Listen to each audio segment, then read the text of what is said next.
Right now, there is more water flowing into Lake Oroville than is flowing out, but the Department of Water Resources is taking steps to keep the lake at a safe water level. Action News Now reporter Sade Pullen is keeping an eye on river levels right below the dam. She's live below the dam. Right there, you can see the spillway flowing right behind her, actually, Sade. So tell us, how are things looking right now? Yes, Haley. So my light just died, but that's good because look at this. It is very illuminated, this spillway. It's looking great. This is my light right now. So the very latest reporting from the DWR shows that the current outflow from the dam is nearly 33,000 cubic feet per second. That's just over 8,000 cubic feet per second at 10 a.m. Since that time, the DWR began releasing water from the main spillway for flood control releases. The current inflow to Lake Oroville is just over 47,000 cubic feet per second. This is due to the steady rain our area has been getting. Last Friday, the DWR increased water releases to the Feather River from the Oroville Thermalito complex for flood protection.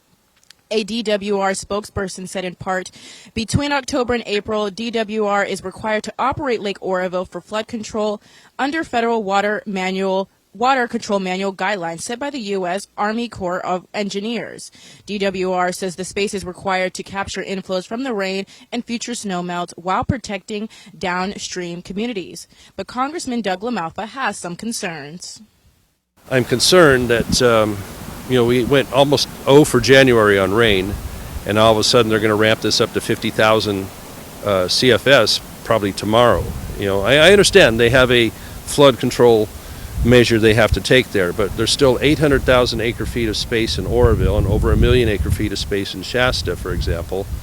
And so when we had that unreliable rain so far this year, then how do we expect we're going to fill the lake by April 1 or May or June? Congressman LaMalfa says that he just wants to see a happy medium with the flood control while also still maintaining the lake capacity. He says if the rain is so consistent in our area, does that much water need to be really released? He says that the DWR might be too overly cautious sometimes, and he says that he will reach out to Governor Newsom about his concerns. Now, again, the DWR says it's following the guidelines of the Army Corps of Engineers, which is required to do. Reporting live in Oroville, I'm Sade Pullen at Action News Now. Okay, thank you, Sade. Currently, Lake Oroville is at 850 feet. That's just 50 feet below capacity.